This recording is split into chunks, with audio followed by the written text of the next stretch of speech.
And it's my great pleasure to welcome back Esther and Denise from Media Mentors. Now, we saw Esther earlier today. She ran the fabulous Future of Film panel, and it's great to have you back, Esther, and welcome back. And you've brought Denise with you this time. So you dragged me out of bed. So Denise, we read through Esther's bio earlier, so I'll just let people know some of your background too.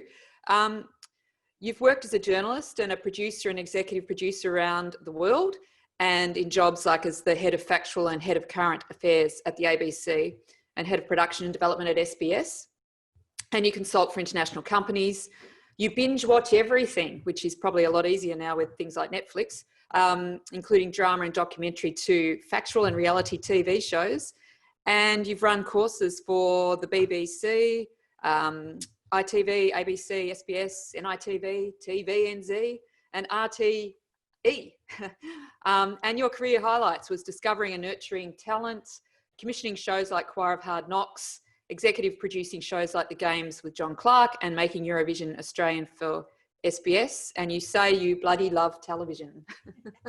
Okay, welcome everybody, and thank you so much. After that glorious session by Claire Bell, I'm ready to go and have a wee lie down, but I hope we're going to crank you up and talk today about what the whole basis for our work is to reinvigorate people's careers, particularly at the moment. And so we're going to be sharing a lot of the skills that we teach people, that we talk about, because we find it really interesting to be able to take people from a sort of point of, oh my God, have we ever got a future here, to going, well, actually, if we think a bit differently about our careers, then yes, there's always a way. And this is coming from someone who has written plumbing press releases about male and female sockets. God knows there was such a thing. But when needs must, that's what you have to do. So welcome. And Esther, you're going to talk us through what we're going to do. Great. So we've got 2 hours to help you kickstart your freelance career, or restart it, or reinvigorate it, or just keep it going. So we're going to start off by looking at our skills. It's really important, I think, with when we're a freelancer, to be aware of not only what we can do, but also what skills we need. We're then going to look at how to find stories, because as a freelancer, we've based this largely around people who are storytellers. That's freelance writers, filmmakers, creatives in that field. If you're a web designer, most of this will still apply to you. We're then going to look at finding new markets, because the reality is, as a freelancer, we need to make money, so we need places we can sell things. To sell them, we need to know how to pitch. So we're going to teach you the basics of pitching. And then we're going to move on to the final section, which is about setting goals. Because if we don't have some goals, if we're not accountable, it's very easy as a freelancer to just sit in your bed with your computer, allegedly doing research, and really what you're doing is scrolling through Facebook. And we are all guilty of this, but it's not the way to build a career. So we have got lots and lots of worksheets for you to work on, and so that it's an interactive session, Sue is going to share the worksheets through the chat, and hopefully that's going to happen in a moment. But what we'll do is... that's what I was just saying before. I don't think you can upload into this chat. Oh, okay. So what we might have to do, I might have to put them on Facebook, our Facebook, and get people to go over to the festival Facebook page. So while you're talking, I'll do that now. Perfect. Yeah, and I think that one of the things why we do this templated approach, and particularly a lot of the training work that I've done internationally, is that if you have a template, you can actually focus your thinking. And while it seems, oh God, not another template, and I have had that comment sometimes, oh God, Denise, not another template. What they do is they actually make you focus, make you think about the things that you want to focus on, so that you can actually often find that you've got a hell of a lot more skills and a lot more markets than you ever thought, because you just hadn't written them down. So the first one that we're going to run you through in a minute, when we Sue, somebody has suggested loading it onto Dropbox or G Drive and linking to it. Yep, that's a much better idea. Thank you, whoever suggested that. Thank you, Adeline. And it wasn't my ploy to get you all to go to the Facebook page, I promise. Right, just give me a minute to do that, and then I'll share the link in the chat. Certainly. Okay. So we can start at the beginning with, we're going to talk about a skills audit as our first place to begin. And the reason a skills audit is really important is because you've probably got loads more skills than you realize. And when you want to sell yourself as a freelancer, you really need to be aware of your full range of skills. So we start by breaking it down. And the very first, I'm just going to, whilst we're waiting for the link, our first box is I am a, my specialty is, my core skills are, and my satellite skills. So I'm going to use satellite skill. I'll come to that in a moment. I'm going to use Denise as my able assistant and volunteer.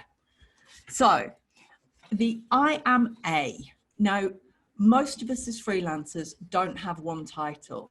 Most of us are, I heard this great term, slasher. So it's you are one thing slash another slash another. So for instance, I am a career mentor slash TV producer slash event organizer.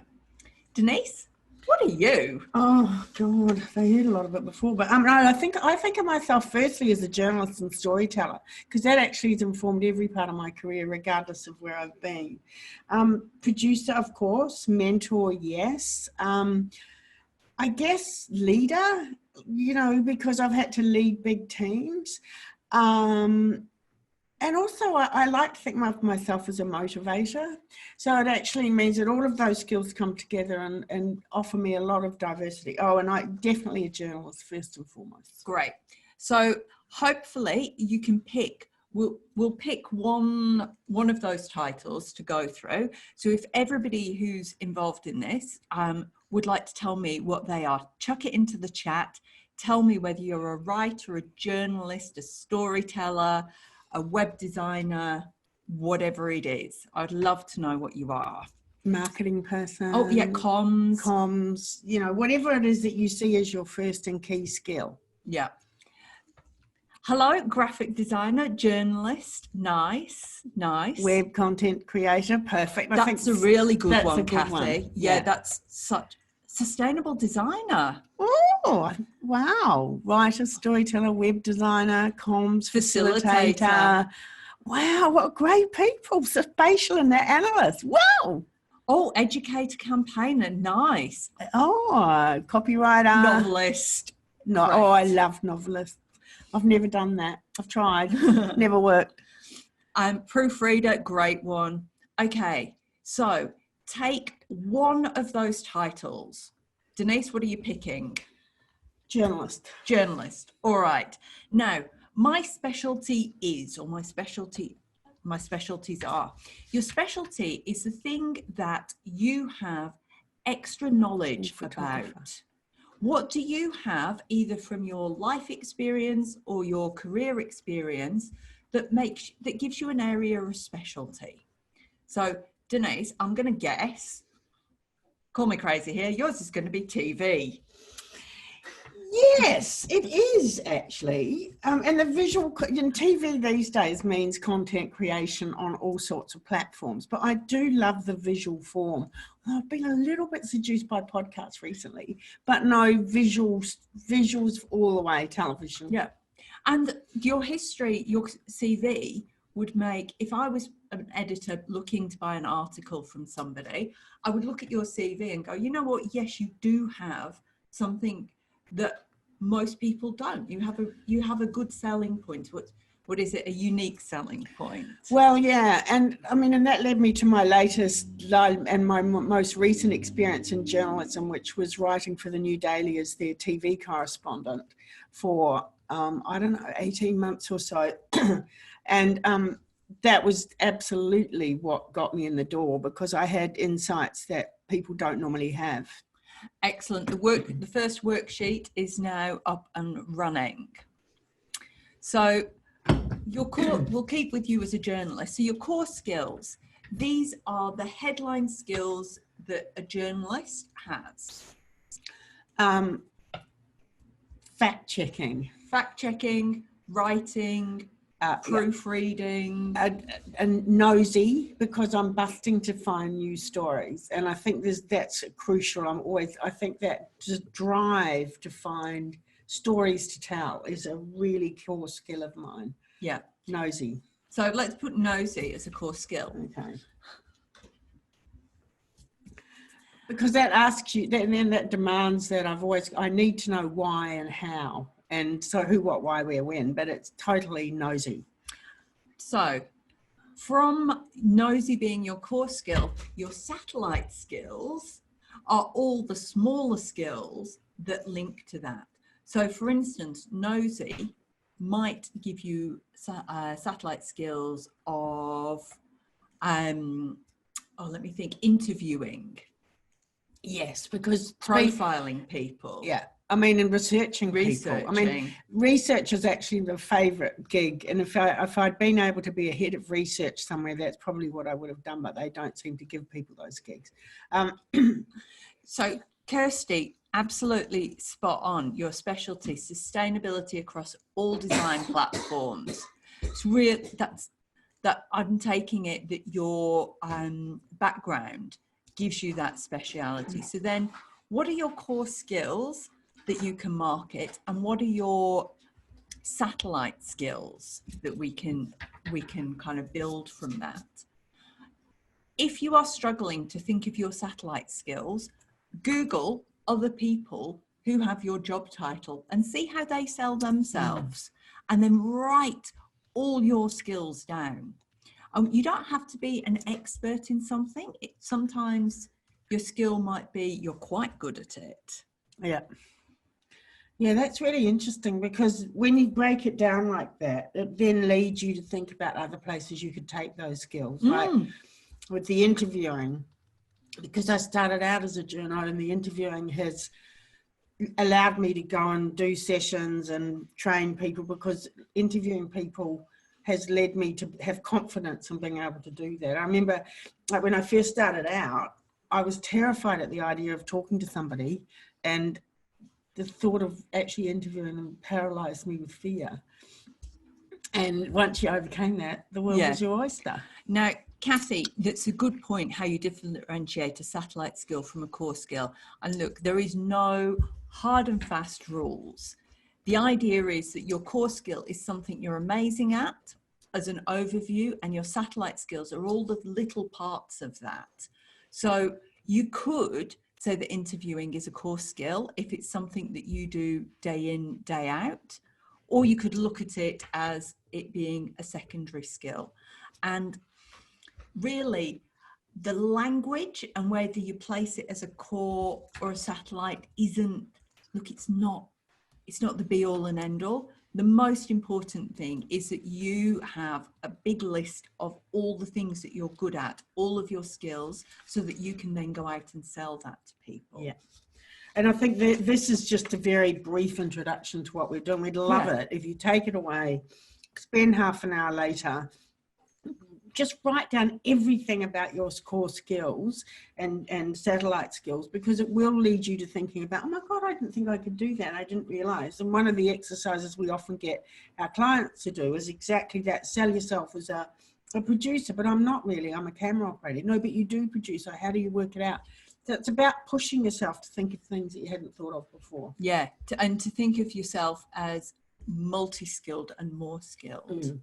All right. So we're going to keep moving. What about the clip? Shall we try that? Yes, go on. We can. We've got a couple of great clips here. So I am just going to mute my. Well, this is going to be a challenge. Have you muted? Yeah. Oh, that's good. And you need to start your video. I'll share my screen. Oops, no, I've done all that. This is Carol Cage, and she's a journalist who works as a freelance journalist who works for. You need to share your screen. I thought I had. No. Oh God, I'm so sorry. I'm a nightmare. God, I'm a nightmare. Right. So first of all, do your video, and then do share screen. That's it, and then click on that. Yay! I'm having technical lessons as we go. Woohoo! Hopefully you can see that. No? Double click.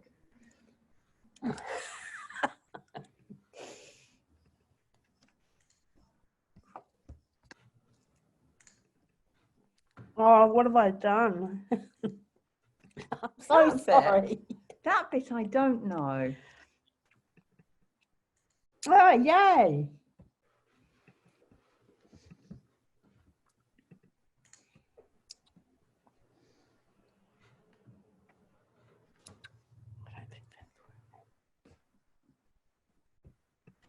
My advice for pitching yourself would be to be confident and to also market yourself as multi-skilled if you can. So for example, my background is in journalism, but I also have skills in media communications as well as research. So the more you can show someone how multi-skilled you can be, the more valuable you'll be to them. Now, could anybody see Carol's video? I think so. I could see it. I'm pretty sure everyone else can see it. Oh, good. Thank you. Excellent. So Carol is a young journalist who markets herself in a whole variety of ways. Oh, no. Silence. Yeah, you've put yourself on mute. Great. You're on mute now.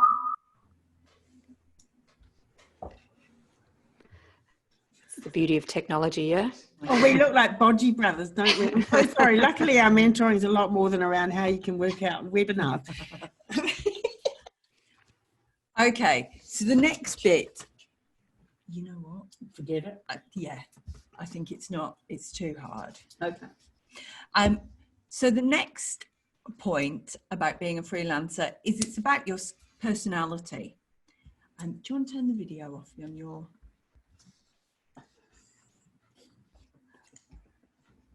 I don't want to do this bit anymore. I just would like, well, forget the clips. No. Okay. Right. So personality traits, which are super important. Like, we can't pretend that anybody can be a freelancer because you do need some personality traits. And if you don't have some of them, you probably need to get some kind of support in. So Denise, let's mark yours. I know where these are. I know where her strengths are. I know where her, if there was a technical one, she'd get a 0. Oh, I would totally get a 0. And an organisation of my diary, I'd get a 0 as well. So self-assurance. Yeah. Big fat 10. Adaptable. Oh, totally. Because there's no choice in what we do. It's part of what we do. Passion to learn. Oh, 10. 10. I bloody love all that. Persistent. Oh, sadly, 10. 10. Oh my God. Organised. 4 probably. 3, 4. Yeah. Oh, mean. Confident. Yeah, I'd give myself like an 8, but sometimes in private, I'm only about a 4. So just because, you know, you feel that you need to be surrounded by all of these confident people, so you have to be one of them. It's actually okay to turn on the confidence when you're working and come home and go, I actually feel a 4 today. So, you know, that's okay. But when I'm out and about, totally an 8. Now, Helen has asked a really good question. Can you tell us a bit more about how you get self-assurance or confidence? Okay, so I'm going to tell you my trick, right? Because it's totally a trick. So I know that when I stand on a stage or I do this thing, I look super confident. I look like I've got it together. What I do is I don't imagine people naked because that's weird. Oh no, that's gross. What I do is I think about somebody I know who is super self-assured and super confident. And I think, what would they do? So I quite often imagine my friend Maritza. So Maritza is a communications specialist in the US. She was involved in Barack Obama's 2008 campaign. She teaches people all over the world about how to embrace diversity in the workplace. And she has got more front than Blackpool. She comes across as like, I got it. And when I'm feeling unconfident or unself-assured, I imagine what would Maritza do? Denise, what do you do? I have a different approach actually, because one of the fundamentals of my work as a journalist has been that never ask a question that you don't have an answer for, because you've researched it. So whenever I'm doing a public gig, I'm probably over-researched, so that whatever happens, if I lose my train of thought, there's another one I can hop on. So I prepare not to an insane level, but to give myself confidence that if it'd be really unlikely that I won't be able to answer a question that I'm asked, or deal with a situation that arises. And I was lucky. I think one of the skills that I learned when I was a kid, my dad was a debater, and so he taught me how to debate, and we used to take sides, and this is actually quite a good skill to practice. That, you know, you might debate something, you know, should Woolies stop you buying more than one roll of toilet paper at the moment, and then take the affirmative and then take the negative, just to argue a point. And I mean argue in the best word, and it just gives you confidence in your argument and your knowledge. And I think I always want to go out there knowing that I know as much as I can, that I'm well prepared, and I'm, you know, confident. It comes from that for me. I think the other thing, yes, Helen, it totally works for cold calling or pitching. Cold calling, you have to love your idea, and you have to love yourself, and you have to know your idea, and you have to be so well researched that you know who you're pitching to, you know. And we're going to talk more about pitching, so we'll go on to that a bit later, but it's that combination of having confidence that comes from, bloody hell, I can do this, even when you're feeling that you can't. There's been so many times when I've gone into a situation shaking. I mean, as recently as last week, and God knows I shouldn't be at my age and B with a CV as long as bloody Pia out at St Kilda.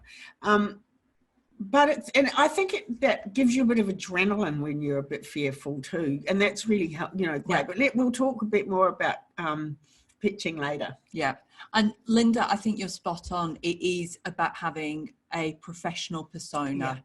Yeah. Like, it's all right for me to be a wimpy Wally about, I don't know, home insurance. Like, I can be wimpy and like, oh, ditzy, and oh, I don't know what to do. But in my work, that's just not professional. Yeah. And so I think it is really important. It's a good reminder about that. What would a professional do? Yeah. And it's like sometimes I envisage putting a hat on if I'm doing a session. We didn't do one motivation in there, but that's right. Like, I actually imagine visually that I'm wearing a hat. And so today's my journalist hat, or today's our session hats. Oh, Kirsty, great idea to take some acting classes. Yeah.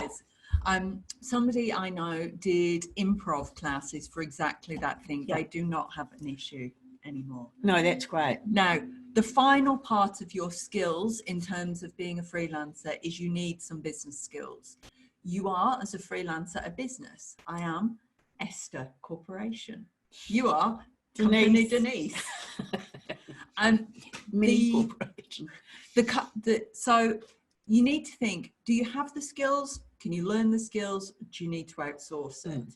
So the main departments of a business, Denise, where are you going to put IT? Oh God, outsource. Well, I sit under the table. Finance skills. Outsource. Marketing. I'm not bad at it, but I need a bit of help. So learn the skills. Yeah. Learn the skills. Yeah, I could learn the skills. Yeah, I do have. We have been learning the skills. Sales. Oh, I think again, learning and have it. Like, because I love what I sell. Yeah. Except when it's a plumbing socket press release. Even that was pretty cool. I think I've got that. Sales. Legal.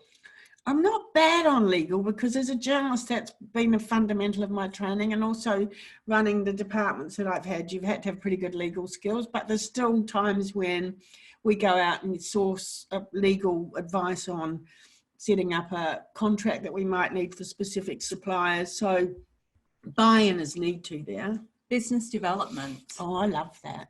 Great. Communications. I bloody love that too. Human resources. Yeah, explain that one a bit more, because I think that's a mix of all three. I think that human resources is, if you think about what a human resources department does, they look after you. So they look after the employees. They make sure that their contracts they've got good contracts, that they're well looked after, that they have training and development. All the things that a good HR team should do, you need to do for yourself. Yeah, yeah, absolutely. And we forget that. I mean, particularly someone of my vintage, where I came up through the corporation where you got trained, you got all those things. And we've had to learn that. And actually, Linda, you're making a really good point about online videos. Oh. My son, who's an editor, and Esther's husband, he got so fed up with me saying, "Ben, how do I fix this?" He went, "For God's sake, go online and bloody learn it." Well, last week I downloaded Filmora, which is an editing system, because I thought, bugger it, I'm going to learn how to do this. I watched a half-hour YouTube video and edited. Well, I wouldn't say edited. No, you totally edited. A half hour. Yeah, I think you can be really proud of what you did. Is that you learned a new skill. And it was hideous while I was doing it, but it was an immense satisfaction. So, Linda, that's such a good point. Thanks for reminding me about that. So that's your skills audit. You should, at the end, feel pretty good about yourself and realistic about where you need some help. And that help can come in the form of professionals. It can come in the form of friends and families. You might do your skills audit and think, actually, you know what I need? I need to be in a cooperative or a partnership. I think that's what you and I have found, is that as a partnership, we complement each other. And I think, and I think that Esther and I mean, I just mentioned that my son is her husband, so we are mother and daughter-in-law, which is kind of unusual and a bit weird, but we're lucky that we sort of also respect each other's skills. And I think that, it's so liberating to have a bunch of people around you that you can go, help, because freelancing is isolating and it can be really lonely. And no matter how you achieve that, collaboration.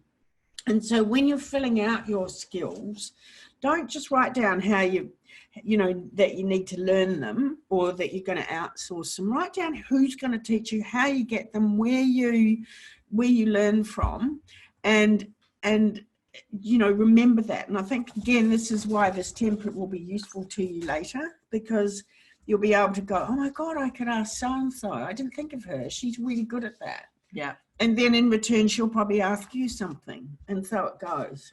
Right. Finding new markets. No, finding stories. Oh, God. Finding stories. Oh, yeah, you've got to find your story first. We do. So finding stories. And that covers such a broad range. But for me, stories are everywhere. And so it's a matter of just looking for them and being alert to them and open to them. And some of the clips that we were going to play before I screwed all that up was they talked about, what's happening on social media, obviously, but God knows that's so full of fake news and it's very hard to wade your way through that. But equally, I think the thing is that, out of the discussion that we had about your specialties, that's a place to start. Like mine happened to be TV for obvious reasons, although over my career, I've written for women's magazines, for newspapers, for television, for radio. And so it's only really in my later life that I've been writing about television. But work out what your specialty interest is. And let's just take television as an example. The obvious TV stories are what the publicist sends you every week. And so you go, yeah. But to get those publicists intros is crucial, because they became my round, my beat. And so I knew all the publicists, I know them all, I keep in contact with them. And yes, we can share the videos, no problems. And they became the sort of crucial start for me, that they were always a starting point. And I was always contacting them, not just about what they wanted me to know, but about stories that I'd heard from people that need, like, you know, the behind the scenes story. People were telling me those things. And of course I had to weigh up whether or not it was appropriate that they were telling me in a professional context or a personal context with some of my contacts. But I had a huge array of contacts from my past career. And I think that's your starting point, you know, like your specialty is your starting point, really. Okay. So for me, I've made... get ready. I have made or developed 13 shows about obesity. God. So I genuinely am on first name terms with some of the world's leading obesity experts. Yeah. Like, I got invited to a leaving party for one at a university. So my specialty is obesity, and so I'll start my sheet. So I'm going to put. My specialty is obesity. My personal contacts would be all the people that I've worked with within that field when I've made shows or written articles. Then the companies and professional bodies would be the obesity research groups, federations, universities, big pharma, individuals. You know, Weight Watchers, those sorts of things. Yeah, although, you know. We won't go there. We don't need your expertise on bloody obesity. We're not here to discuss that. Social media, again, lots of stuff. I did some interesting work around fat shaming because of stuff that I saw on social media. Yeah. And that actually became a segment in a program that I'm going to make in a couple of months when we're allowed to do things in Victoria again. Actually, you know, you just remind me of a great story that I found on Facebook this morning that I was thinking somebody should write. There's this group that Lee Sales and Annabelle Crabb run from the ABC called Chat 10 something, I can't remember. Chat 10 looks 3. Yeah. And there's this fabulous cake maker. She does the most insanely beautiful cakes. Now that's not the story, but yeah, it's a good one, Kathy, isn't it? But she does these cakes that are just works of art. But she put up a long and passionate statement this morning, virtually begging people not to talk about, oh my God, I wish I could eat that, but I'm too fat, or God, that'll make me fat, and she was distraught because every time somebody said that to her, it sort of like really struck at her heart. And I just thought, what a great story. Here's this woman who's making pieces of art for people with, like, she makes these cakes for amazing reasons. You know, she's delivered them anonymously to Sydney, other houses in Sydney when people have been in need, and they open up their door and there's these bloody cakes. And I just thought, what a great story. And it, you know, anyway, sorry, I bang on, but that social media can be really good for those sorts of personal stories. And I think the thing about looking for stories, looking for ideas to grow your business, they come from anywhere. So we did 26 half-hour mini skill workshops for Acme, and that came out of straight after the lockdown was announced and all the TV production finished, there is a website called I Lost My Fee or something like that. My gig got cancelled, and I was watching the total money go just getting bigger and bigger, and everybody on all the social media groups that I'm involved with were distraught. And I was like, we have to do something. I can't live in this depression. Yeah. And I said to Denise, I think we should do some micro skill workshops. Now, this is the benefit of a partnership. I have these ideas. What I lack sometimes is the get up and go to do, and the doing of it. And Denise was like, great, excellent. And the next day we were speaking to some people from Acme about something else. And Denise went, oh, we want to do these workshops. Can you help them? And they went, yeah, all right. And then yeah, and you should look for them on Acme YouTube channel. They're great. But, you know, they just went, oh, yeah, you've asked us. Yes, we'll edit them for you. We'll record them for you and you can broadcast them on our YouTube channel. Because if we'd done it on our own, which we probably would have, we would have probably got about, 50 people if we were lucky. So partnerships and finding stories and markets, which we're coming to later, but partnerships are absolutely crucial. Yeah. But it is that thing of kickstart. Where do ideas come from? They come from you. You have to action them. You have to, when you have an idea, write it down, action it. Yeah, and like I said at the very start, you don't get unless you ask. That was the one thing my parents used to drill into me, is if you don't ask, you won't get it. Most of the time I didn't get it anyway, particularly with them. Unreasonable. But, you've got to be bloody determined. And I mean, the last category of finding ideas is community, your community. And that can be, like I said, with that podcast and stuff, but also it can be having conversation in coffee shop, or overhearing conversations in coffee shop. And there's so many places that you can find a story. And I mean, I think the thing is that what both of us have learned is the absolute essential nature of keeping good contacts with people. I'm forever, not because it's cynical and useful to me, but because I'm genuinely love sending people congratulatory messages when they do well on stuff. So, for example, we run these live sessions as well that go out on the first Thursday of every month for Film Victoria and Acme. And we rely on our contacts really to get great people to talk about industry matters and go live at 7:00 at night. And a lot of that comes out of the fact that we have genuine relationships with these people, that we're not just sort of ringing them up every so often when we want a quote for a story. And sometimes that can be blurred, and I've ended up in a little bit of shit sometimes when I've sort of overstepped the mark completely unintentionally by running a story that what I thought was public, a conversation with me that was public, and it wasn't. So you do have to be incredibly careful about it. And I did burn a bridge, which we luckily rebuilt. But, you need to have very clear boundaries around it. But keep your contacts.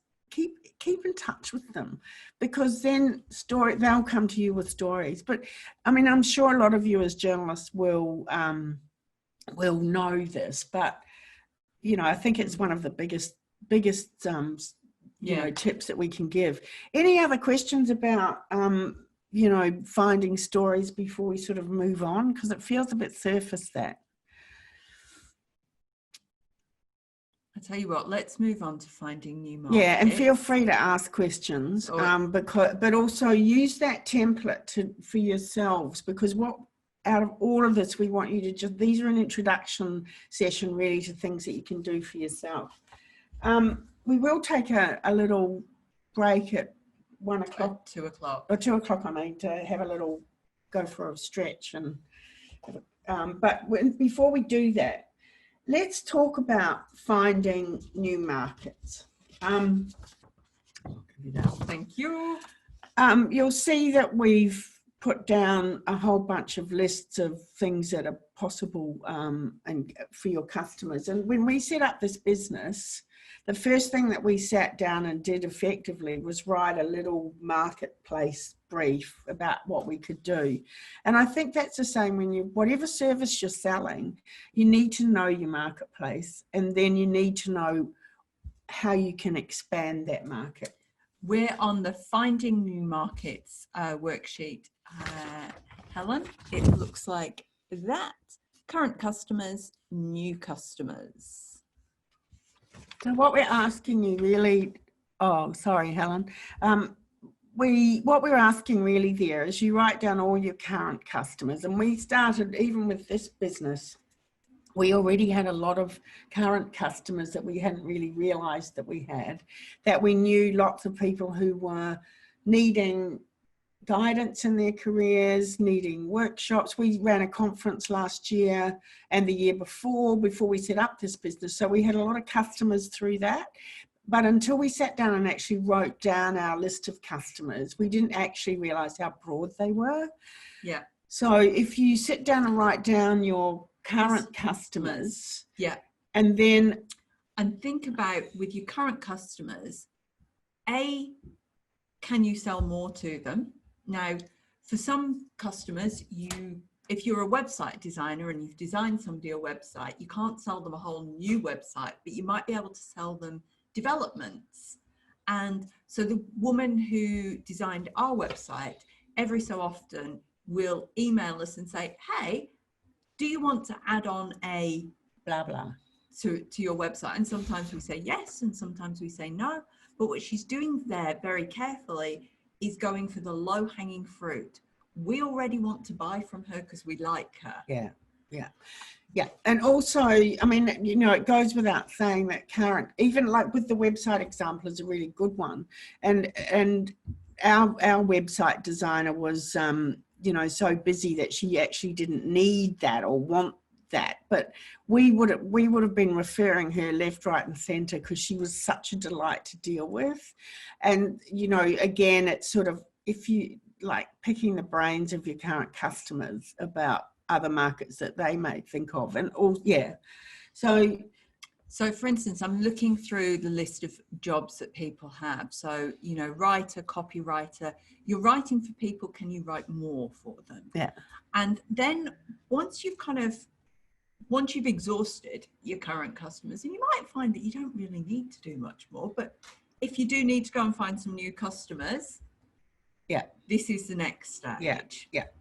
I mean, look, if you're writing for news outlets, it's obvious that, you know, there are 100 million of them in different ways.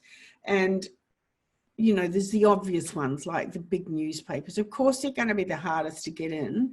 And when we finally show you the clips, which we'll put up on the page later, you know, they're always looking for stories, but only if they can't do it themselves. So it's about finding new, again, it comes back to your specialty and what you can sell them that no one else can sell them. So while you might think that the market is saturated, and it pretty much, you know, it's no question, it's tough markets. But I mean, when I was doing the stuff for the New Daily, they got, I think they said the only checks they were writing were for me because I'd been so prolific with my pitching that they ended up putting me on a retainer, and I had to write it. I could write as many stories as I wanted for that retainer, which was probably not my best deal that I've ever done. But hey, it got me market profile, and it meant that my contacts were really, oh my God, she's actually publishing something. We'd better give her other stories. So yeah, and so, but also the local newspapers, to me, God knows if they will exist for much longer, but the ones online, you know, I've written a lot for those in my past and tailored marketing press releases to them because, again, I noticed that we had a couple of comms and marketing people on. So when I was always, you know, writing campaigns for PR, which was when I was a single mum with, you know, no money, and I actually loved working in marketing and comms. It was fantastic for a year, very flexible. But I would tailor my releases to every single news outlet rather than just sending bland, you know, press releases out to each one. And there was amazing opportunities where you just didn't expect. So then you've got online specialty sites. Yeah. Like magazines, all things that are focused around your specialty. So if your specialty is dinosaurs, there's a whole range of dinosaur focused. No, that's a good point, Linda. Yeah. About the pay. Yeah. It's a tough one. And it's a personal choice in the end. And one of the things that Esther and I have, luckily, we've been fortunate to be able to do is to take on gigs that were not particularly well paid, but they increased our presence. And It would depend for me. Like I've weighed up these decisions all my career when I wasn't, because, you know, I worked as a freelance journalist in between working as a, you know, in those bigger jobs. And in the end, I had to work out a number of things before deciding my rate of pay. Is one, if they can't afford to pay what I need to do, will I do it? Have I got time to do it? What am I going to be doing if I'm not doing it? What's it going to deliver to me? And I don't know the details of what you're talking about here, Linda, but, you know, 2 UK major magazines, what's that going to give me in return? And is it worth taking what they'll give me? And again, that's a very personal decision. But I know that we wouldn't have got a lot of the gigs that we've got that are paying better because we did the earlier ones. Now, but God knows I'm not advocating that, but I do think that there's times when I personally have had to meet a market that seems embarrassing.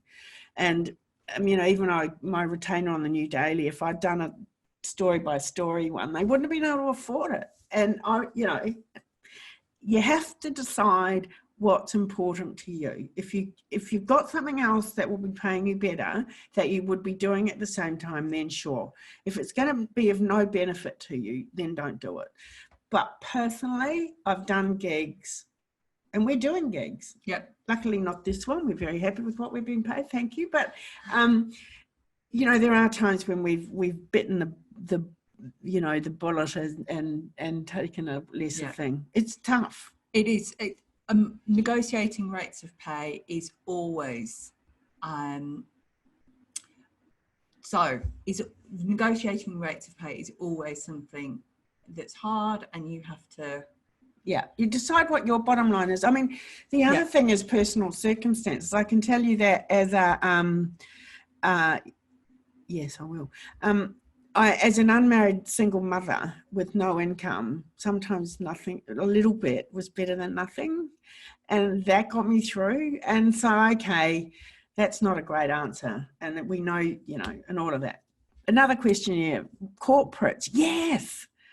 Totally. Yes. Absolutely. Corporates, particularly their marketing, PR, comms areas, very much so. So the way you find corporate clients is you pitch to them. Yeah. Just like anybody else. Just like everybody else. For instance, I will go back to my specialty area of obesity.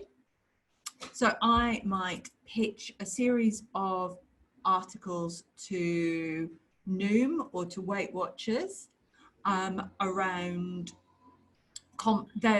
they're very focused on their diet programs, but they're also aware that exercise is important. So I might pitch to them a series about good whole body exercises for people who are at the higher end of the overweight scale. I might pitch especially an interview series or a video series. But corporate clients and content marketing business, it's, again, you pitch an idea, you pitch to yourself, and you develop that relationship, and then keep pitching. Yeah, and it's really interesting, and it's a good question, Kathy, that, you know, you love projects, which is what I was talking about, I guess, can be funded by the press releases for plumbing sockets. And again, it does come back to pitching your skills. And your journalism, like, there's often a snobbery around journalists saying, oh, I don't work for PR. You'll cross the other side of the divide, darling. And people have said that to me. And I thought, well, that's okay. I still ended up as head of current affairs at the ABC. So I can't have gone to the dark side irrevocably. And I think that the whole point during our careers as a freelancer is that, you know, you've got to be pragmatic. And, you know, I personally wouldn't go and write articles for a cigarette company saying that it's a great idea to smoke. You work out what jobs that you're comfortable doing and pitch for them, and know your market. Those tips that we were talking about before about knowing your market, knowing your customers, that applies whether they're, you know, I'd quite happily, I mean, I've done a lot of travel journalism in my career as well. And okay, it was for companies like the Herald Sun and all sorts of other magazines and things. But, you know, I pitched them in the same way as I would pitch, you know, anything that I want to write about. And I find a lot of corporate stuff really interesting, but it comes down to your ethical things, but it's the same process as you find your market, you work out what stories you've got to tell in that marketplace, you research what corporates you might like to work for, you find out who runs their comms and marketing department, you ring them up, you email them first introducing yourself and ask whether or not you can have a conversation with them. And, normally I'd say go for a coffee, but that ain't happening. And find out what they're looking for, because in the end, it's all very well you going in with stories, but you need to understand first, if you're able to have those conversations about their gaps in their marketplace, then that's gold. And whether that's in a mainstream news outlet or whether it's a marketing outlet. Yeah. All right, it is. Oh, we haven't done the thing. The other thing is, to go back to your skills. I mean, one of the things that I talked about before was research and how much I love that. And as a journo, you are skilled at that. So the other sort of marketplace that I've worked for a lot is universities. I did a whole series of mini docs initially as a researcher and then as a producer for Monash University. And that was fantastic, and being paid to meet these amazing academics. And yes, Monash looked at those stories, they changed them if they didn't like what they said. They were corporate, they weren't an investigation for Four Corners. Let's be clear about that. But the research was fascinating and I bloody loved it. And universities particularly, and God knows whether they are at the moment, but let's assume that they still are or will be, a great marketplace for storytellers. And that's what we all are, all of these people here. So Linda's got a question. Would you use LinkedIn to contact potential corporate clients? Oh yes. That's the point. Yes. Absolutely. And in fact, that's, when you're looking at your skills, if you haven't got a fantastic LinkedIn profile, you're crazy.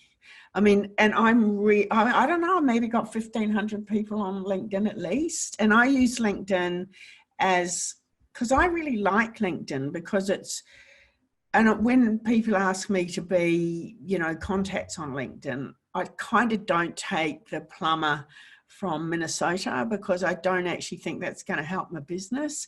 But absolutely LinkedIn. And I've got clients from LinkedIn. In fact, I got a gig to go and work in Ho Chi Minh twice last year and once a year before to teach journalists at HTV through LinkedIn. They found me and I went, you beauty. And we went from there. So totally. And, just like absolutely have a great LinkedIn profile. Yep. Ask to be friend or whatever you call them on LinkedIn. And that's the next thing we're going to, actually, when we come back, one of the things we're going to look at pitching is before you start pitching, you need to have a good profile so that when people search for you, you look great. So we will see you in 5 minutes. Yeah. 5 minutes? Okay. And feel free to stick all your comments and questions up at the same time. Do it. Hello, everybody. Right. Hopefully you're back from having a quick run to the run. Oh, look, Sue's sharing our LinkedIn profile. And I must congratulate Sue for being the first that we got from this session to. That's right. I hopped straight on it. LinkedIn. Yes. Go. But that's a good point. Have a look at other people's LinkedIn profiles because they are so important. I mean, feel free to have a look at ours. They're not perfect. And they're ever changing. That's the other thing is that we often ask people, when did you last do your LinkedIn? Oh, I put it up 7 years ago. And I haven't done anything since. And you go, oh, okay. So do you want to talk about the clips going up in the Dropbox? Once they're done. I'm obsessed by clips. Sorry, people. Right. So what we're going to do next is we're going to talk a bit about how you write your online profile. So there are loads of great examples of people's websites. The best thing to do is to think about what you are whether you're a novelist, a writer, a content creator, a videographer, a website designer, graphic designer, whatevs, and Google those. Google people who do your job. Check out their websites, check out their LinkedIn profiles, work out what you like, what you don't like, what works. And one of the best things that I get people to do, we obviously work with a lot of TV people. There is a website called freelancers.com.au. It has everybody's TV related CV on it. And I say, go and look at them. Go and see who's great and who's got a terrible CV. Yeah. Copy the good ones, ignore the bad ones, learn from the bad ones. And also don't be afraid to tailor your CV. Every time you're putting your CV out, please don't see the same old dross every time. I mean, when I was, in the senior media jobs that I've been in, and I used to get CVs all the time. And the only ones that ever captured my imagination were those who'd made the effort to tailor either your pitch or your CV or whatever it is to me, to the things that I was looking for, to the jobs I had going or whatever. I did not want to, and I do not want to get a CV which starts with something which says, I'm a foodie and I love sustainable materials, and I'm a journalist and I've written for the Sydney Morning Herald and the Age and everything else. I mean, I don't care about the foodie and the sustainability. I actually want to know what your skills are. And, cut to the chase. People are busy. The other thing about LinkedIn, of course, is that you can type in producer and there'll be 100,000 LinkedIn profiles that come up as a website designer or a producer or whatever it is that you're sourcing. Have a look at those pages because they're gold. One thing about LinkedIn, I'm going to answer Ian's question. How important do you think it is for a person to have their own website complemented by social media? I think it depends what you are. I think it depends what you're selling yourself as. So Ian, what are you selling yourself as? Web designer. Oh, perfect. In that case, yes, you totally, absolutely. And Esther and I have big arguments about websites versus social media. Whereas I like a website, I must say, because maybe it's because I'm old, but I actually like to have a good old read about someone, not some, social media has been very undervalued really, and overpopulated and oversubscribed, I think is what I mean. And if I rely on Facebook, for most people, I'm horrified. Whereas, I mean, we're careful about how we curate what we put up on social. Yeah. But a good website to me sets out, and a simple website. It only has to be, Ian, you know better than this. But I think that, actually, that's a great question, Kathy, about personal page and a business page. And that comes back to the social media thing that I was just talking about. Personally, I run we have 3 Facebook pages. We have a Media Mentors one. I have a work-based Facebook page, and I have a personal one, which is highly private under a different name, hard to find, where I have a very curated group of mates that I want to talk about what movie I saw and what I had for dinner last night and what's upsetting me today. I don't want that on somebody's Facebook page that I'm actually that I'm connected with. In terms of LinkedIn, I only have one. Well, we have a business page as well. Yeah. Kathy, what are you? That sounds really rude. Yes, but you know what I mean. What do you do for a job? What are you? For LinkedIn, I have a freelance. So I would probably, if I was you, I would just have one for LinkedIn. Yeah, me too. Because to me, LinkedIn's a professional platform. And please God, don't be posting your cat videos there because it really is tedious and people really don't like it. So you have a partnership. Oh yeah. In that case, yes, too. Yeah, absolutely. The thing I will say this about freelancing and LinkedIn, it's worth, if you have a look at mine, you'll see how I've laid it out. LinkedIn is kind of built for the corporate world. Yeah. So it tends to want to have dates, job title, date, job title. Well, if you're a freelancer, life is not like that, or you look like you have no commitment capacity. So what I do is I put when I started work to current, and then I put my one job title. So I think I've got career mentor, and then I've got TV producer and live event organizer. And then under each of those, I list everything that I've done. Some dates where it's relevant. Mostly I don't put dates because I've had a fairly consistent career, but also it does enable me to neatly sidestep any queries about any time that I've had off. Yeah. Not that, frankly, I don't think it's anybody's business if you have time off, unless you're in jail and you probably need to declare it. But actually, one of the jobs I did for a bit when I had a bit of a gap was working for a mate who was a headhunter.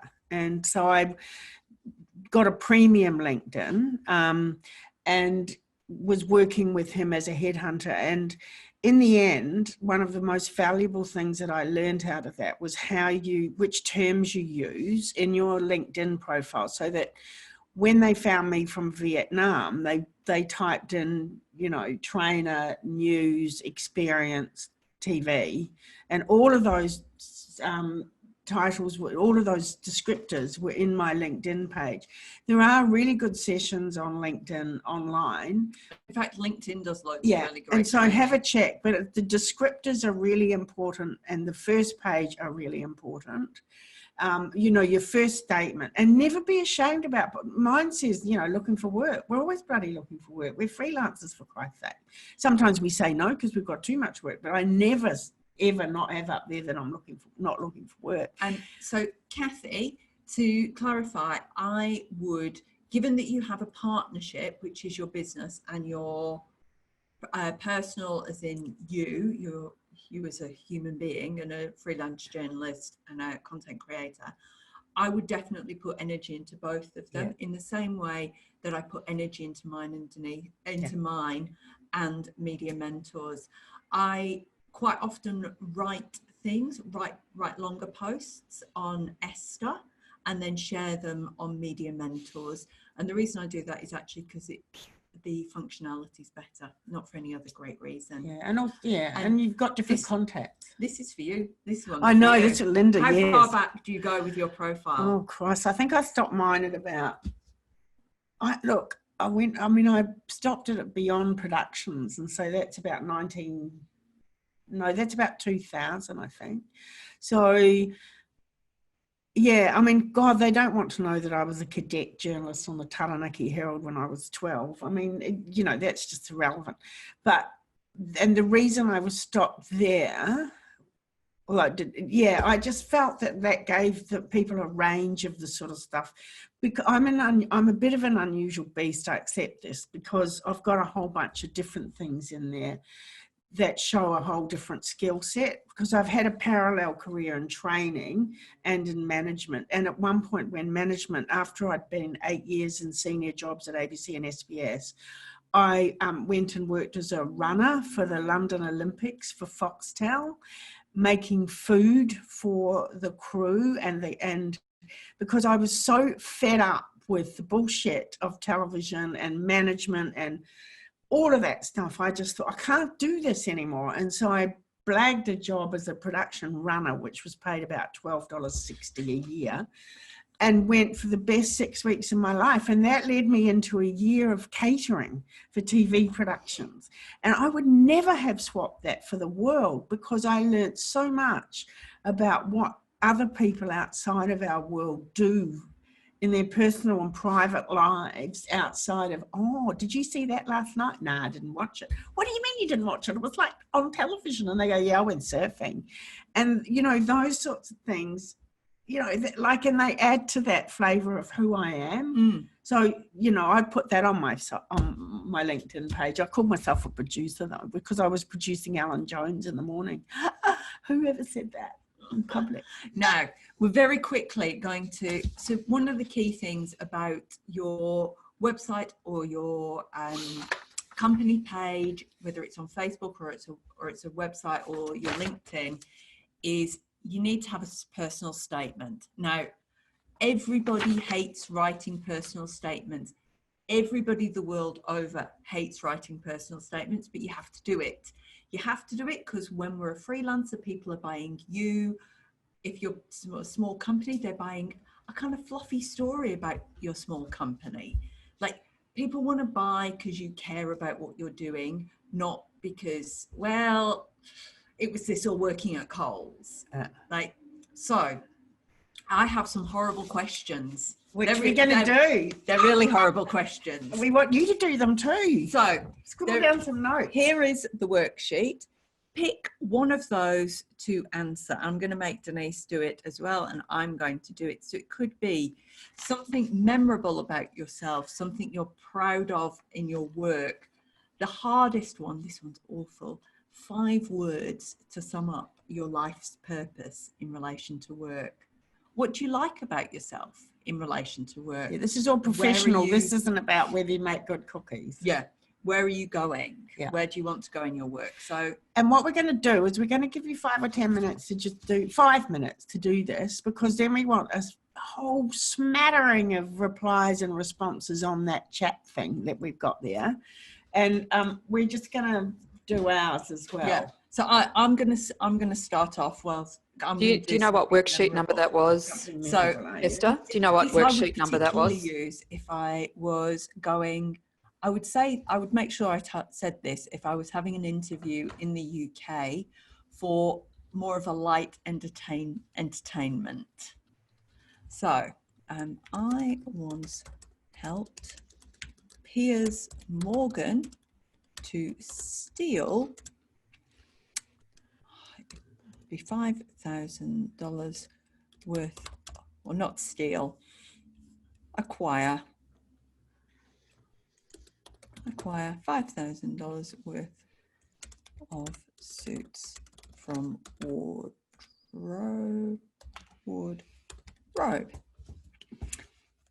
So for those of you who don't know, Piers Morgan is News of the world. He's a terrible. He's become basically a bit of a shock jock. He's kind of cool. I worked with him about 20 years ago. I really liked him. He and I got on very well. He desperately wanted the suits that we'd bought him so that he could be a presenter, and I helped him to convince the production that he should keep them for free. He wouldn't have got them had it not been for me. And I look back, I'm like, he was living on like a penthouse apartment at Canary Wharf. He did not need this anyway. And what that story illustrates about you, which is the point to what we're talking about, apart from sort of banging on about great moments in our amazing careers, blah, blah, is that tenacity, it's negotiating skills, it's human connection, a sense of humor, a sort of cheekiness. And so that, like, when you're thinking about yourself, those sorts of stories bring out the essential character of who you are. And I guess if I was going to do what are you proud of in your work, my one would have to be getting a choir of homeless people to the top of the ARIA charts, and through a TV series called The Choir of Hard Knocks, and taking a risk in commissioning that and getting them to be the first policy that Kevin Rudd put into place when he became Prime Minister, was dealing with homelessness. He might have failed on that, but at least he talked about it for a while. And he took the choir to Canberra to sing and talk about homeless. And for me, that's about taking risks. It's about a deep interest in people's stories. It was not about trying to make them Prime Minister.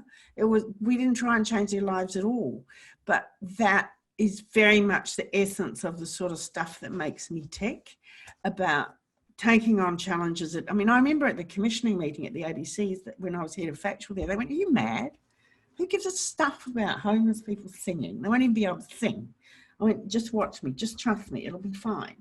And so all of the stuff that you're thinking about who you are, I'd love to hear some stories from you about a couple of the things, one of the things in this sheet, which you would use to inform your social media profiles, your stories about you. Who's going first? Just as well I can't see you, otherwise I'll be going, okay, Linda, it's your turn, Kathy. Oh, hold on, we can actually, we can show the list of the attendees. Oh, we've got a list of you, careful. So, I think we could be. Shall we call some out? Why not? Yeah. Maybe Helen.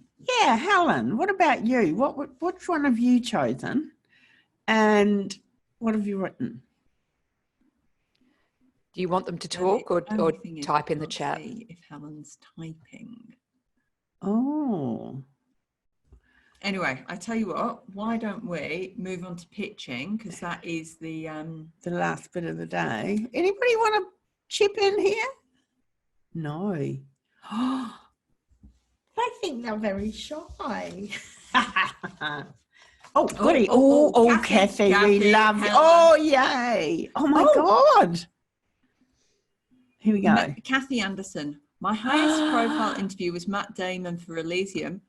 Woo! The publicist gave me 4 minutes on the phone. I somehow overcome being completely starstruck and getting enough quotes. Yay!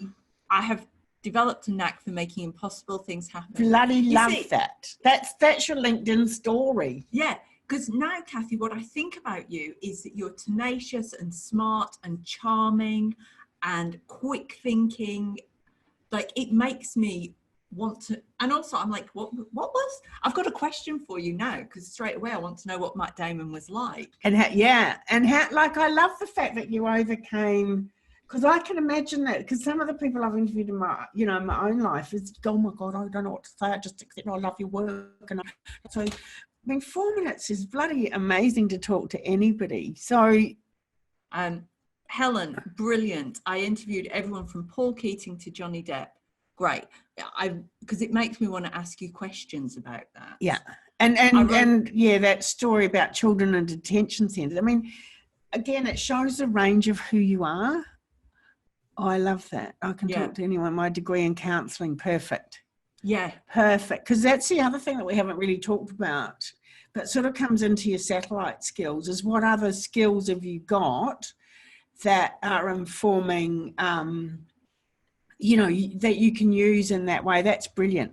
Oh, goody. 9 things I like about myself. Listen, empathize. I can never say that word. Empathize. Right. Well, critical and deep. Perfect. Perfect. Yeah. So Rachel, what you do by telling me that, I now form a view of you as somebody who's smart and thoughtful and like that deep thinking says to me contemplative. So if I was if you pitched me a story idea about something kind of quite philosophical or large, and I looked at your LinkedIn profile and I read those things, I would think, yes, what you're pitching is congruent with what you're showing me online. Yeah.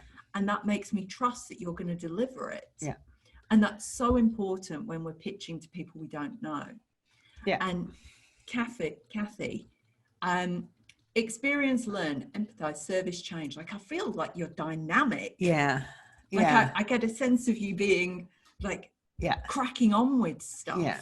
And again, that makes, if that's congruent with what you're trying to sell or pitch, that's great. Kirsty, I started the first sustainable design and arts, in 1995 within a volunteer organisation. Here's someone who gets stuff done. And, again, it's better than saying I get stuff done. Yeah. To put that example in, like when you're writing your experience, it doesn't have to say in 19, whatever it was, I worked for a charitable volunteer group.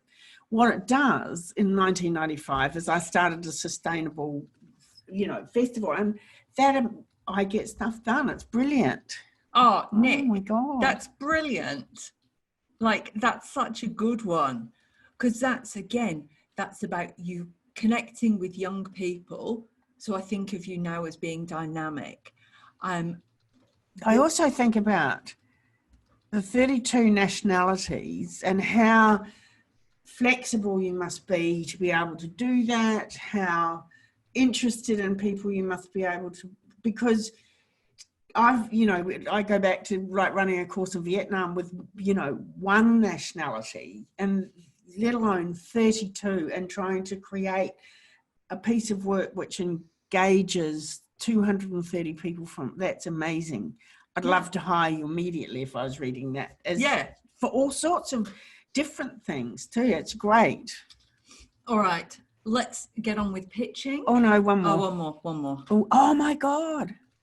Hugged by you see, hugged by a orangutan. But Mandela's first press conference. Yeah. Hello. Hugged by an orangutan. I know you'd go the bloody orangutan, but whereas I'm, oh my God. So, see, access, determination. How the hell did you end up reporting on Mandela's first press conference? I'm so jealous. I was sitting in a hotel room in Canberra watching Mandela come out of jail. Oh my God, that must have been amazing. And so I think actually Linda's memorable things bring to the fore something interesting, is that different things float different people's boats. Yeah. So you want to attract me, you want me to be interested, tell me an animal related story. Yeah. And again, that comes back to knowing your market. Yeah. And with your profiles on LinkedIn, then that range of stories that you're all telling, that you've got a great range of career examples, that's much more interesting than hearing I was working in South Africa and when Mandela came out. Well, what does that mean? Truth and evidence. And there's a dreadful word that people are using all the time at the moment. I bloody hate it, but it's true in this case. Like, it's authenticity, darling. And all of these stories actually are,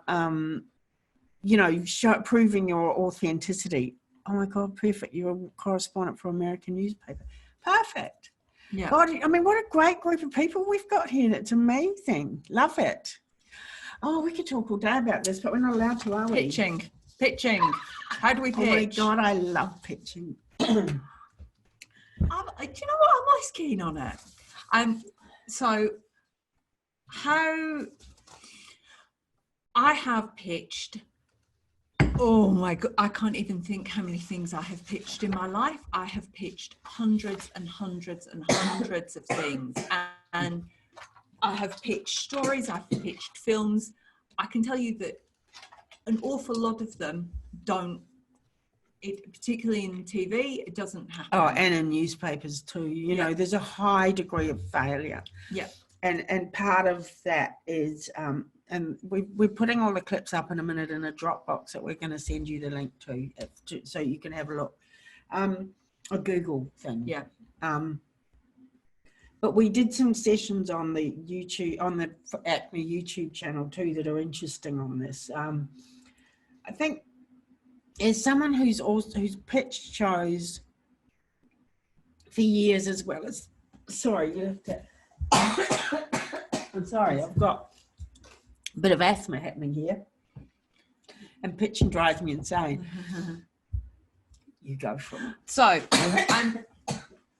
the big thing with pitching is you have to be clear with who you're pitching to. So I'll do an example as though you're pitching a story to a magazine editor, but we can workshop it for whatever your particular needs are. So you start off, dear editor, and this is a cold email, somebody you don't know. My name is Esther Coleman Hawkins. I am a freelance writer. I have written for, insert name of a number of papers or places that you've written for that might be relevant to them.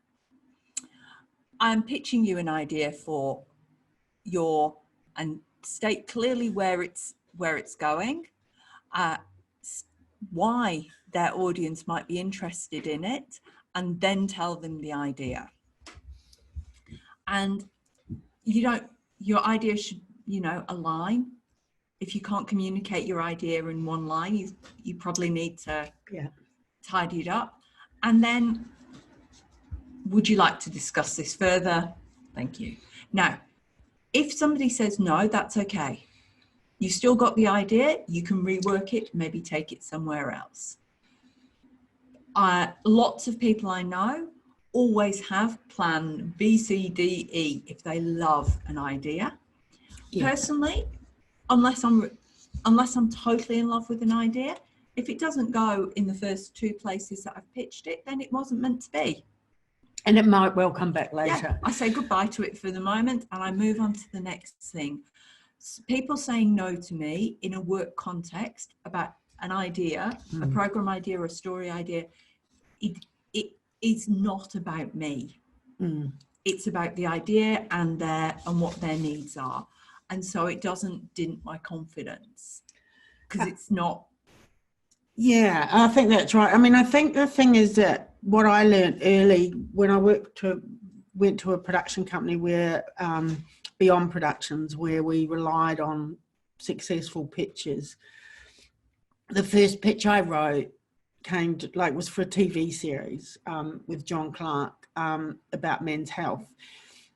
And I think I wrote 80 pages and it was total bullshit and it took me forever. And I remember taking it into the ABC and they went, what is this? Is it a bloody book or what? What is it? And all they needed to know was that I had John Clark with a bit of paper which said John Clark was going to do it. They didn't even read the 80 pages. But also I learned out of that A, too much is always too much. And B, that you need to have a lot of ideas on your plate at one time so that you've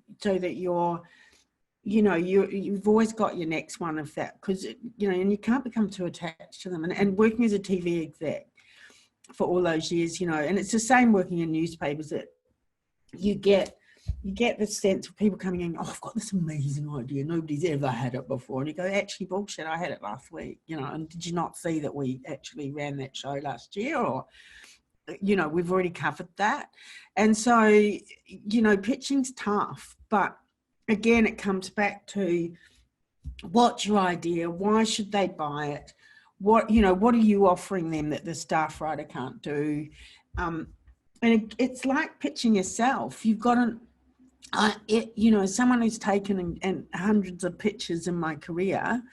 How do you keep an idea small? Let's answer Rachel's question, because Okay. How do you keep an idea small? I often have ideas, but they're so big and broad, I don't know how to narrow it down, or if I should. I've got that. If you can't tell me in one line, like think about, and I know this is a TV analogy, but it still works for whatever you're pitching.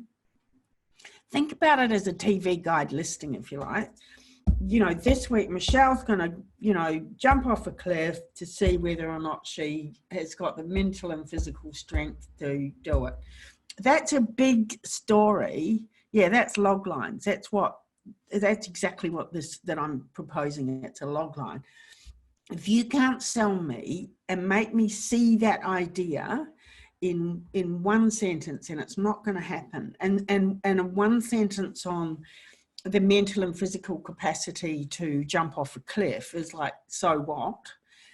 I want a story. I don't want a thesis. I want a story. And to go back to that men's health series thing that I was talking about, that was a huge idea that needed 80 pages, but actually it didn't need it because I found the nub of it in John Clark. So you've got to think about your first paragraph of your story really is what you're thinking. What are you going to grab people with? What are you going to hook people into the story with? And it's not going to be, unless you're working for a university or something that wants you to do a valid research piece on big subjects, you're never going to get them away. You've got to find, as Adeline says, the log line, the one page, the one sentence that's going to sell it. And the thesis behind something can be huge. I was involved in a series for SBS, which was also a book, and it was a really complicated academic piece of work. But it was also about the pitch. The one line was, I love this. Adeline's Lord of the Rings, a young halfling must leave his village for the first time to destroy an evil magical ring. Great. You should be running a little course on log lines, Adeline. You really should. It's amazing. Perfect. Now, pitching also covers pitching yourself, because sometimes it's not just about a story idea that you're pitching or a program idea, or a website idea. You've also got to pitch yourself. And I think that one of the most important things is you have to be confident. Yeah. But also you've got to think, if you're a reader at home, are you going to want to, what's going to be your choice? Why would I click on to that story? What's my hook? And, you know, you can't present them with a rambling, great, big, huge, glorious theme for a story. People don't work like that. And I doubt that you do. I mean, for example, what would you, who was that? Rachel. Think about your decision making when you decide to click a story open on the Age or whatever website you're looking at, or to read a story. I mean, for me, it was always about the headline, which of course until recently, most journalists didn't write, but they tend to do more of that now. What hooks you in? And that's what you've got to offer somebody that you're trying to buy a story. Get to buy your story. Yeah. Okay. So in one of the clips that we're going to share with you, Lee Namo, who is head of content, online content at Screen Australia, talks about the importance of when you start a pitch. Oh yeah. You have to be confident. Yeah. So don't start a pitch by telling me or telling whoever you're selling that you're not good at this, that you're not sure about the idea, and you don't really, you're not quite clear on how you're going to tell it. And one of his great things in there was, which he talks about in the longer clip on Acme YouTube. He gets people to go, but I'm not going to tell you the ending. You'll have to commission it to get the ending. Well, I mean, give me a break. And, and you know, he also talks about when it's acceptable to follow up. And, you know, just because you pitch something and you don't hear doesn't mean that that's the end of it. Yes. And so, you know, he says about a week. He said he gets fed up with people emailing him something, and then following up email after email after email. I love that, Nick. Yeah, Schwarzenegger, DeVito twins. I mean, what more can you say? But it's about having clarity in your ideas and about, I mean, and also relationships with who you're pitching. That's what Carol talks about in her clip. You've got to, I'm lucky because, you know, when you've been around since everybody was before they were born, you've got great relationships with people going back years. And so regardless of your age, that's what you're building now, so that you're building a group of people that you will eventually, you know, be pitching to or could be pitching to.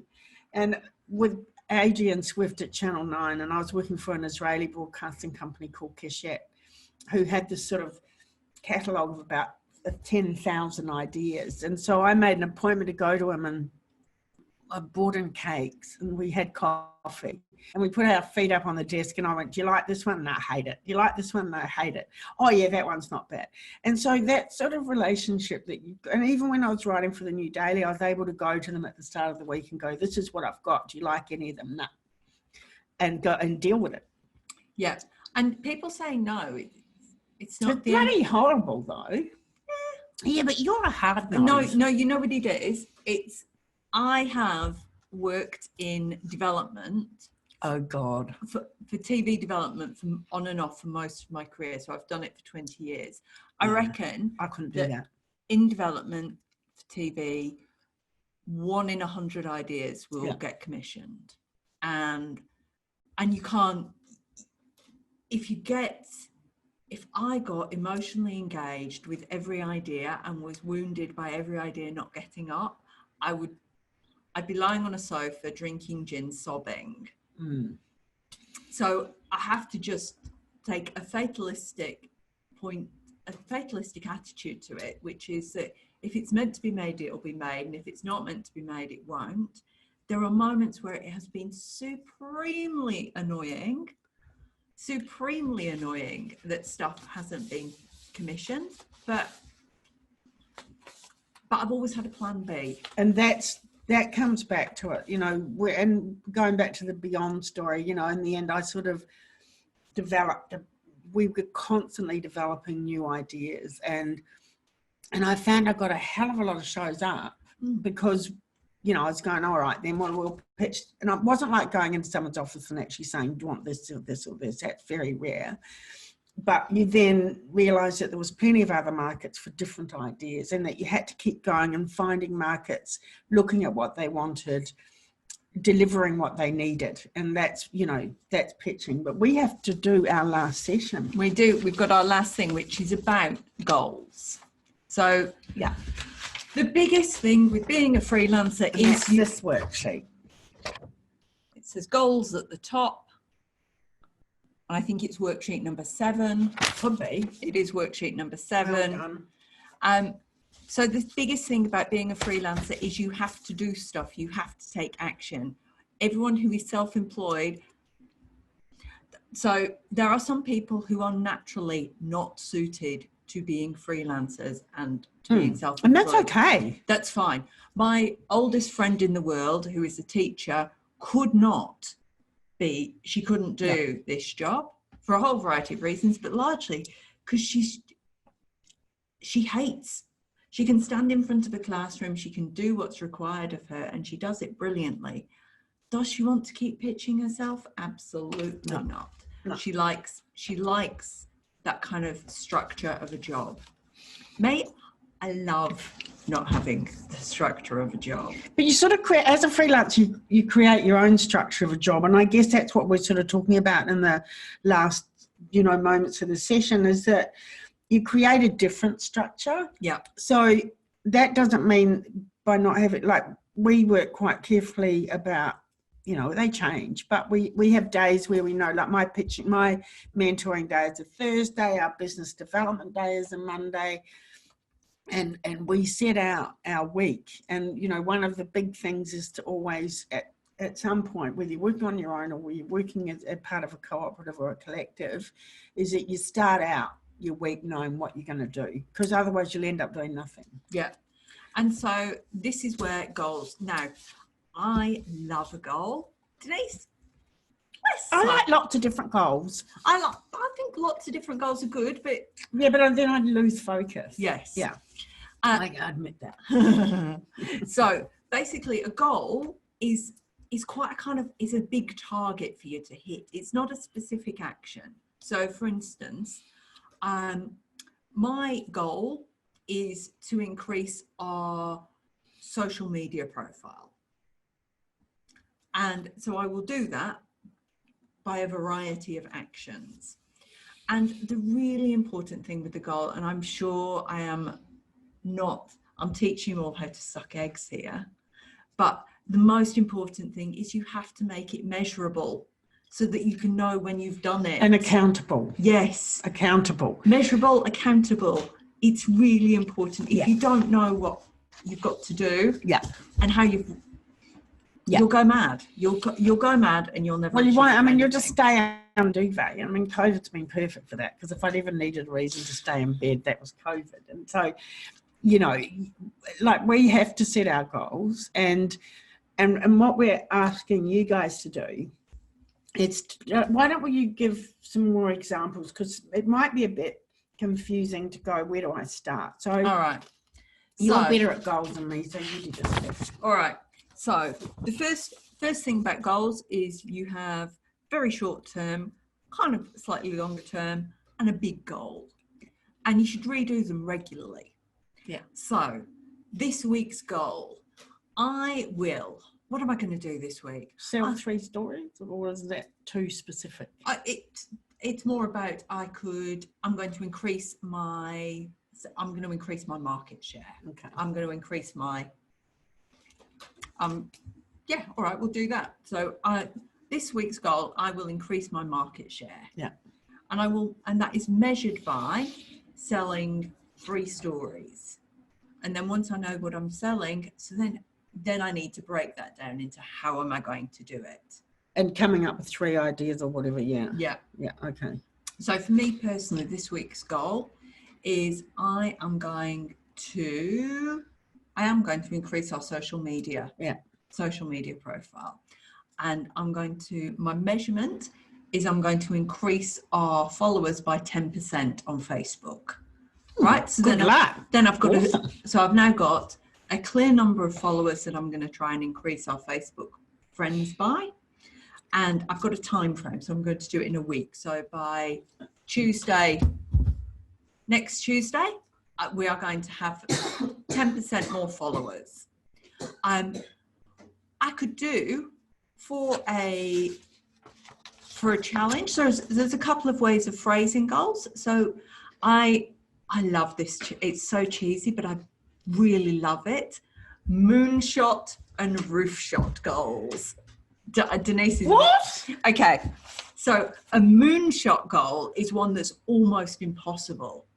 Oh yeah, we do them all the time. But so for us, it might be about a revenue increase. So it might be thinking, okay, last year my tax return, I've no idea actually what my tax return was. I actually have no idea. Oh, that's good. That's like we're competent business people, aren't we? That's why we have an accountant. So you might say my tax return last year was 75,000. This year, my tax return is going to be, if I was saying it was a moonshot goal, so really far, I might say 150, right? And I'm probably not going to make 150.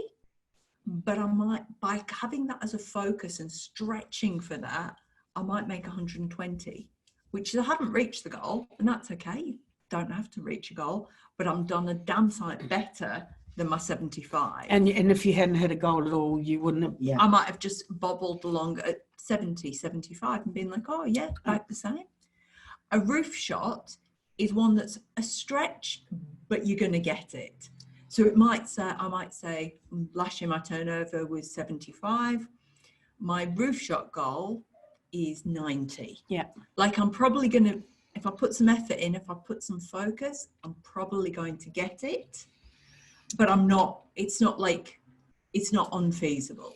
And I think a lot about what we're talking about with this part of what we're suggesting is that it's treating your work as a business. So if you're setting goals like that, you're not reduced to thinking, oh my God, I'm not getting paid enough for that story. It becomes a suite of options that you need to achieve that goal, which means that if you want to reach, I don't know, 50,000 a year or whatever it is, you've got to work out how that's going to happen and then work out smaller goals which are going to get you there. So that's what I was saying too about, rates as sometimes we do work which isn't hugely lucrative, but it will build to our hopes for what our income is going to be, because it's actually better to have that than none at all. But that has to be a sort of conscious goal and a conscious choice that you make about your business, because I think the biggest issue for freelancers is that we don't think about ourselves as a business. We feel like we're scrabbling from week to week. But one of the smartest things that we've done in recent months is to hire a Tasmanian guy, actually, Greg, who's fabulous about helping us focus our business. And we're not a mega corporation. We kind of know what we're doing. But what he's taught us is how to focus on it and how to deliver. And when you're thinking about your career, that's how you have to think about it. And it comes back to what I think underpins this whole thing, is that we're a business. We need to have goals. We need to have measurable goals. And we need to have, and that goal is actually to survive financially. That's the overarching goal. And everything else sort of fits into what we need financially and how we get there. I'm going to dispute this slightly. As always. So one of the first things I always ask people is about how much money they need to survive and whether it's essential. So it's not essential for everybody. And some people are in a hugely privileged position where they're the second wage earner and they don't have to earn a particular amount, or the amount that they have to earn is actually quite low. Yeah. So I think it's really important. The financial one is kind of your starting point, but it might not be particularly high, in which case there might be something else. So for instance, if your primary motivation is about social change, then that might be your overarching goal. If you don't have to earn X amount. Yeah, so it's horses for courses. Absolutely. Yeah. Linda he's called Greg Hudson. And he's SCA Consulting. If you can probably get him on LinkedIn, actually. When I was co-chair of the AIDC, the documentary conference, he came in and revolutionised what we were doing. And he's a high-end business operator who's got years of brilliant experience, and he's funny. He's very funny, and he has featured. I mean, what can I say? Yeah, no, he's great. He's great. We've really loved working with him. But if you don't, you can brainstorm your business with other people, like your colleagues. And I think as a freelancer, it's really important that you feel like you have colleagues, even if you don't really. You're generating your own virtual workspace. And I think that's so important. And it doesn't matter, but I mean, COVID's been great for that, is that you can, beyond Tasmania, beyond Australia even, that you can create a business world. I think you'd love him. Oh, God, you'd love him. He's hilarious. He's bloody hilarious. He'd be great. But what we were going to end up with is, we'd love you to... We're all about accountability. So we think that accountability is probably the most important thing. So we are big fans of, we provide each other with accountability. We encourage our clients to work with us around accountability. So we would love to offer some accountability to anyone here.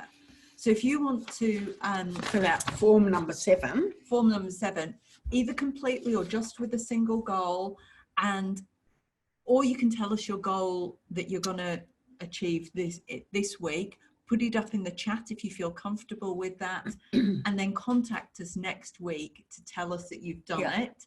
We would love to hear. Do you want to put it? Have you got our email addresses I'm up gonna, there? I'm going to put them both up.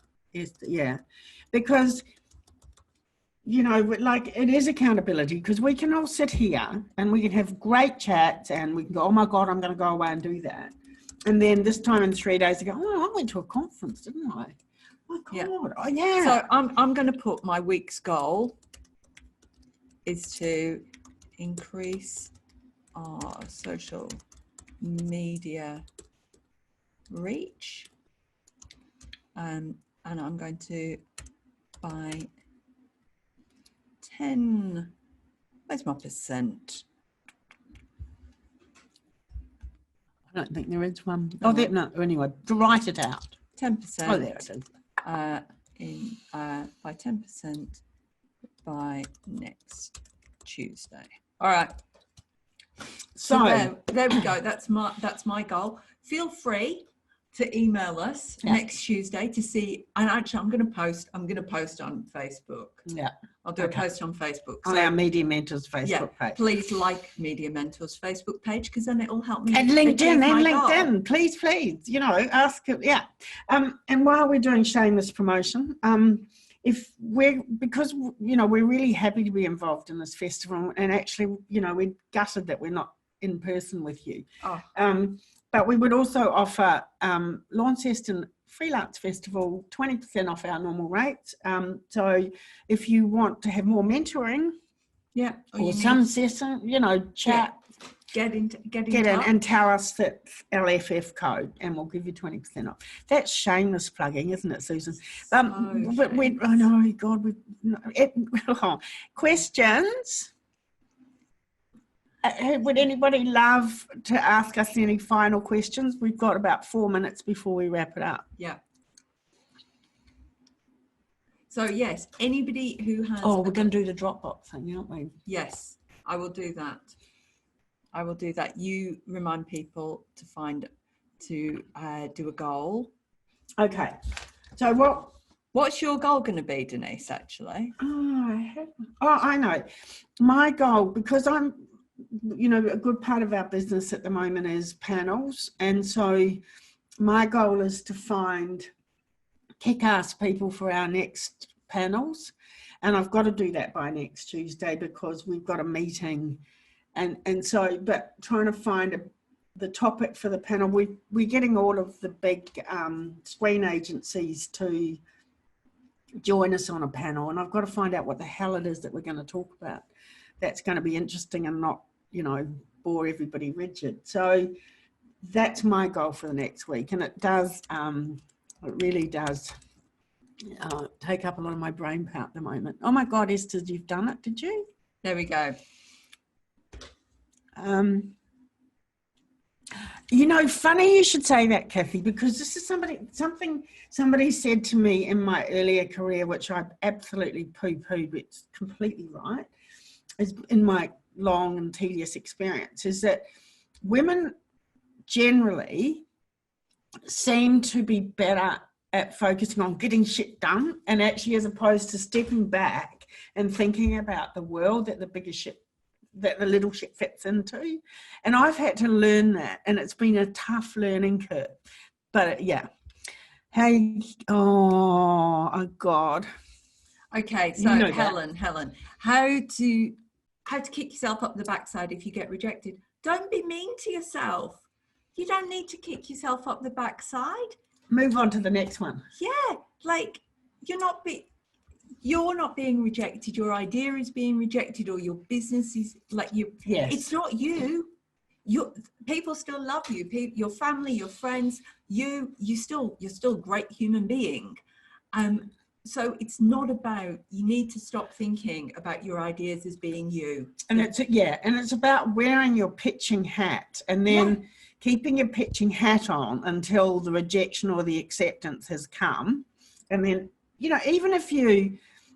Like I have a thing in my mind where I actually, figuratively remove that hat and go, oh, well, that hat didn't get that idea up, but I'm cool. And it's the same about redundancy. You haven't been made redundant. So you say to people a lot, your position's been made redundant, not you. And if you feel like you're not kicking those goals, you know what? You don't have to achieve a goal. Doesn't matter. You can throw it away. Doesn't matter. I can change my mind. The best thing I think is, this is one of the reasons why I genuinely do like moonshot goals, because the chances of you achieving a moonshot goal is pretty much zero. Like, it's so hard that any step towards it is still great. Yeah. And I think it's generally like, don't be bloody hard on yourself. Yeah. It comes back to that. Okay, so we have worked with Helen, and she is a star. She comes to any brief with amazing ideas. Right, Helen, please can you photograph that? Yeah. That lovely comment from Ben. Can you just photocopy? Grab your phone, take a photo of that, and remember it. I like that goal about your course writing for UTA. Yes, we're wanting to know whether or not you've done that, Kirsty. We want to know by this time next week, have you done it? When do you stop contacting people who don't get back to you? Depends on how you're contacting them. Email. I want three ignores before I. No, I